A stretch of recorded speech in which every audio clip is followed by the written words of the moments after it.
Hey, this is Deepak here, and in this video, I want to talk about why social media is going to die. And this is something that I have been telling for a long time to my audience on email and on my blogs and everything.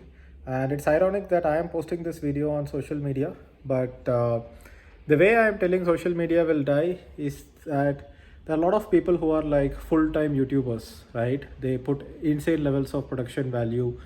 They like work hard on their YouTube videos, and sometimes YouTube videos are the only thing that they do, and they depend on income from YouTube. And the problem with this is that over a period of time, what has happened is that the user growth on the social media sites have come down, and the creator growth has started going up. Only the people who started very early can actually capitalize on this particular growth, because there will be a point in time where the user growth is higher but the creators growth is not going that fast, and at that time all these creators will get a lot of traffic. But end of the day, you don't have a boss when you are depending on YouTube for traffic and revenue, but the algorithm is the boss. The YouTube algorithm is the boss, and the algorithm is naturally favoring videos with more shocking content, so that overall people spend more time on YouTube doesn't care if people spend time watching a lot of videos or whether they watch one video. All YouTube cares is that they should spend more time on YouTube and more users should come in. So what has happened is that when the algorithm favors shocking thumbnails where you can see YouTubers making face expressions like essay, and sometimes it kind of becomes stupid, right? And most of my thumbnails you will see that I don't post shocking videos because I feel it's just lame. And these people are also like constantly looking at the kind of content that gets more views, the kind of content that gets more attention, and all this is like short span of attention, and those kind of people don't buy anything from you anyway. So when YouTubers are just depending on AdSense revenue, their topics also end up getting inclined towards certain topics where it just kind of gets like a lot of views, but not necessarily a lot of value there. 6 tips for that, 7 tips for this, 10 tips for this, ऐसे करो वैसे करो, यहाँ invest करो, mutual funds में invest करो, lot of financial related stuff. It's just getting irritating for the audience as well, and I'm pretty sure that a lot of YouTubers have started posting cringy content, and a lot of users are also getting bored with it. Now if I open YouTube and just scroll through it, no, the really high quality 1 hour 2 hour videos are like very less. Everything is like a 5 minute video, 10 minute video. Some random traffic accident videos are performing well, and there is something always like something to capture the attention of people, some gossip, some humor or news, and a lot of negative news, right? So YouTube has become full of that. I have personally started spending less time on YouTube. I don't necessarily earn money from my YouTube videos, and most of my YouTube videos are not monetized at all. Even this particular video, when I posted, YouTube asked should they monetize this video. I said no, thank you. And the reason that I do that is because YouTube is more like a journal for me, and for the audience that are already my students, already in my community, they end up getting a lot of value from these videos. For me, as long as YouTube is concerned, it's just a place for me to host the videos so that I can send it to my email list, send it to my community. So your next question might be, if this is the case, if YouTube is kind of going to die, social media is going to die in the sense it won't completely die off, but the creators will start seeing less and less traction on YouTube for the same kind of effort they are putting in, and they will kind of start getting demotivated. And I'm telling this because I have been on social media since the days of Orkut. I have been an active user of Orkut. I used to participate in Orkut groups. I used to participate in Yahoo groups. Yahoo groups was the original social media out there, right? Email groups, newsletters, and things like that.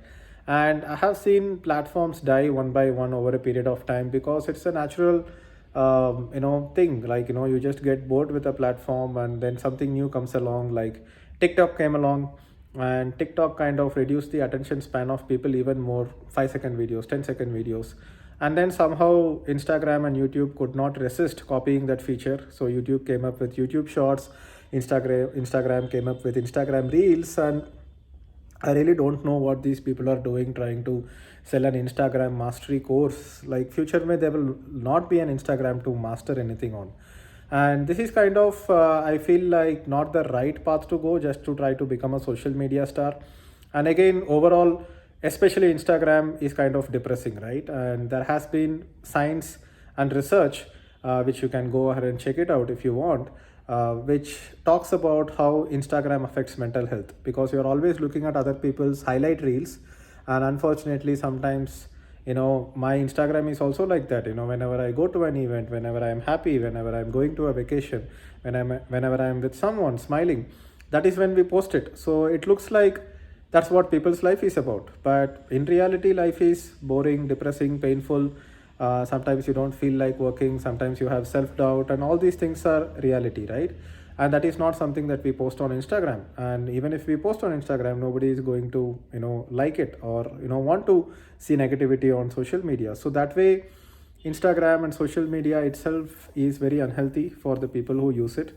And a lot of people end up just going on vacations just to post Instagram pics. A lot of people end up having body image issues and self image issues because of Instagram. Hey, am I looking good? Am I looking pretty? And especially teenage girls, right? Especially young girls, they have so much of these self image issues because they are looking at other people on Instagram and they are looking picture perfect, and they are not picture perfect. So all this is like kind of bullshit, right? So if you want to be a real entrepreneur and if you want to scale your business, then build a funnel and feed the funnel on top of the funnel using advertising.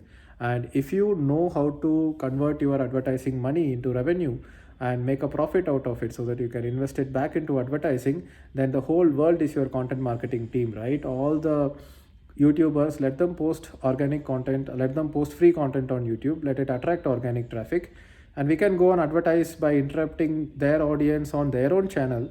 And it's okay because you know how to make more money out of that audience attention than themselves, because they are just posting free videos continuously depending on AdSense revenue. So unless you bring people into your email list, bring people to your own community, collect name, email ID, phone number, engage with them, do webinars with them, AMA with them.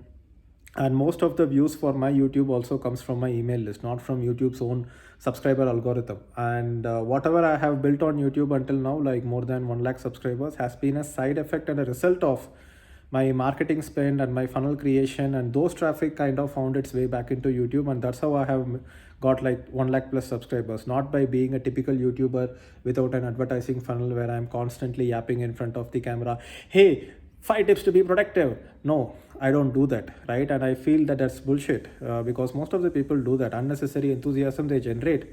And when you look at these YouTubers, you might think that these people are always excited. Like real life doesn't happen like that, and it's a false positioning, right? It's false advertising.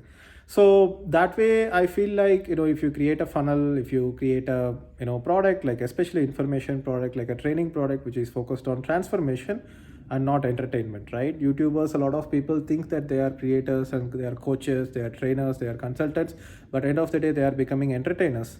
And when you are selling a course, you are selling a transformation. The transformation has value and people will pay for it, and only when people pay for it, you will make a profit out of it. You have a math, you have a science to the funnel. You take the money, you put it back into ads, you get more traffic, and traffic is available everywhere. Just like you go to a supermarket and buy groceries, you can go to the marketplaces like Facebook ads, Google ads, and buy traffic. The only question is that you can either generate that traffic by creating content organically and trying to get free traffic, which is also costing money in terms of your time, because you are putting some investment of effort into creating those videos and expecting a lot of traffic to come through for free.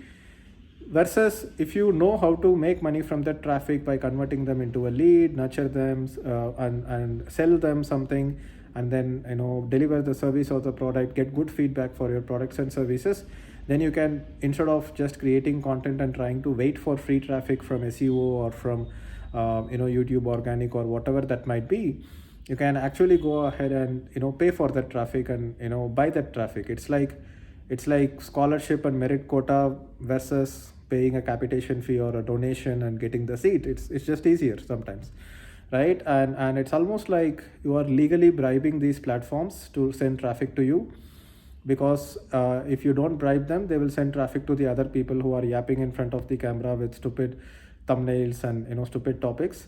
So you are able to pay these platforms, basically bribe them to send traffic to you, and you can afford to pay for the traffic using Google Ads, Facebook Ads, or whatever the ad platform might be, because you have a sales funnel, you have a marketing funnel.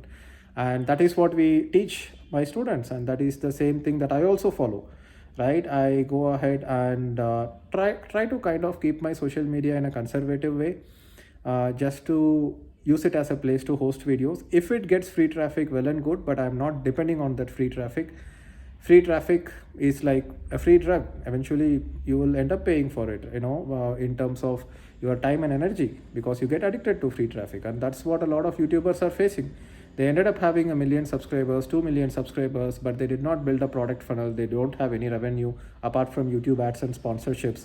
And then they are seeing that for the same kind of effort they are putting in, they are getting like less and less amount of traffic come to their videos, and the revenue is like going down slowly, and then eventually they will stop doing what they are doing. So don't go down that path of trying to become a social media influencer. Instead, become a creator, trainer, consultant, mentor. Build your own community, build your own products, learn how to sell the products, build a service, make money from the service, and that's true business, right? Not creating content on YouTube and trying to make money from ads. So that's that.